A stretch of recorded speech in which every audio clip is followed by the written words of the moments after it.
क्यों हमें guaranteed plan में इन्वेस्टमेंट करना चाहिए जबकि वहाँ पर रिटर्न 5 से 6% ही है। इसका आंसर देने से पहले मैं जानना चाहता हूँ कि क्यों हम टर्म प्लान में पैसा डालते हैं जहाँ पर मैच्योरिटी के वक्त रिटर्न तो क्या मेरा प्रिंसिपल भी नहीं मिलता है।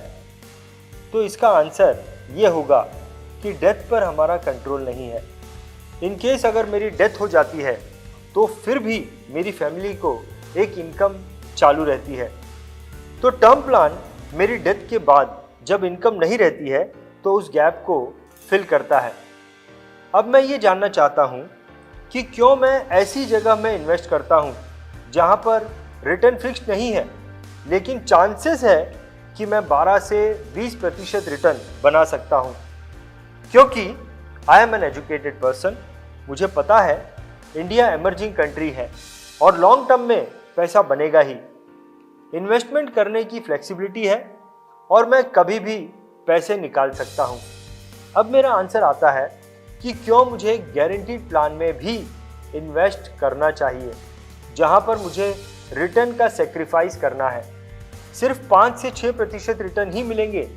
इसकी वजह यह है कि डेथ के अलावा कुछ और चीज़ें हैं जिन पर हमारा कंट्रोल नहीं है, जैसे कि मेरे एस्पिरेशन, लाइक मुझे बिजनेस करना है, मुझे घर खरीदना है, मुझे कार खरीदनी है, मुझे फॉरेन ट्रिप करनी है और सबसे इम्पॉर्टेंट चीज़ हमारी हैबिट्स।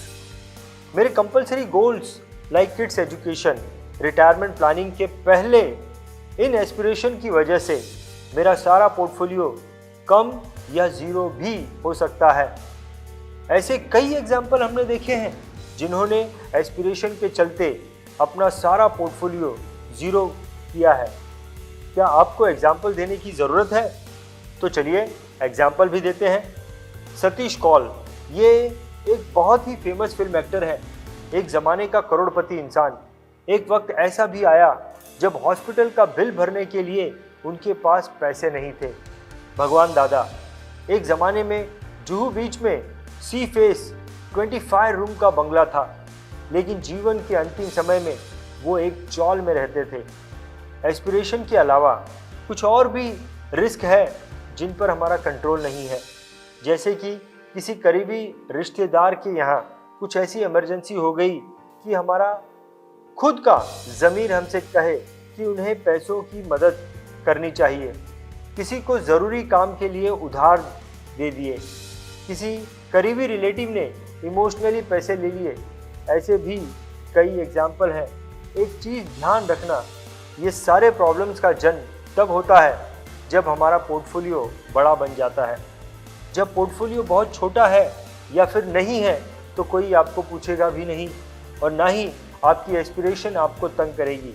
इसके अलावा कंपनी डूब गई, एग्जाम्पल ILNFS, वॉर हो गई, example Syria, Iraq, Iran, disaster हो गया, मार्केट गिर गया, एग्जाम्पल जो 2008 में पूरी दुनिया में हुआ था।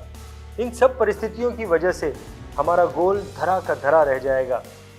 इस रिस्क को कवर करने के लिए हमें एक ऐसी जगह पर इन्वेस्ट करना पड़ेगा जहां पर हमने एक बार इन्वेस्ट कर दिया तो उसी वक्त पैसा मिलेगा जिस वक्त हमने इन्वेस्टमेंट करने के वक्त सोचा था, और साथ ही गारंटीड पैसे मिलेंगे। और इस अद्भुत बेनिफिट के लिए हमें रिटर्न का सेक्रीफाइस करना पड़ेगा। अभी समझ के साथ कि डेथ की रिस्क को कवर करने के लिए टर्म प्लान, एस्पिरेशन, मार्केट और इमोशनल फैक्टर की रिस्क को बचने के लिए ट्रेडिशनल प्लान हमें करना पड़ेगा। अपने गोल्स को किसी भी हालत में अचीव करने के लिए हमें एक बेस्ट पोर्टफोलियो को बनाने के लिए अपने पोर्टफोलियो को ट्रायंगल का रूप देना पड़ेगा, जिसमें इंश्योरेंस बेस होगा, जैसे कि life insurance, health insurance, personal accident insurance. उसके बाद गारंटीड इन्वेस्टमेंट जैसे कि LIC के ट्रेडिशनल प्लान, और उसके बाद रिस्की इन्वेस्टमेंट जैसे कि mutual fund, balance fund and direct equity fund. अगर आपको ट्रायंगल पोर्टफोलियो कॉन्सेप्ट में लॉजिक नज़र आता है और आप भी इसी प्रकार का पोर्टफोलियो बनाना चाहते हैं या फिर आप इसे और डिटेल में समझना चाहते हैं तो आप हमें तुरंत ही संपर्क करें। आपको बेस्ट सर्विस देने की हमारी पूरी कोशिश रहेगी। मैं आपसे ये रिक्वेस्ट करूँगा कि आप इस वीडियो को उन सभी लोगों तक ज़रूर भेजें जिनको हमारे जैसे फाइनेंशियल प्लानर की ज़रूरत है। धन्यवाद।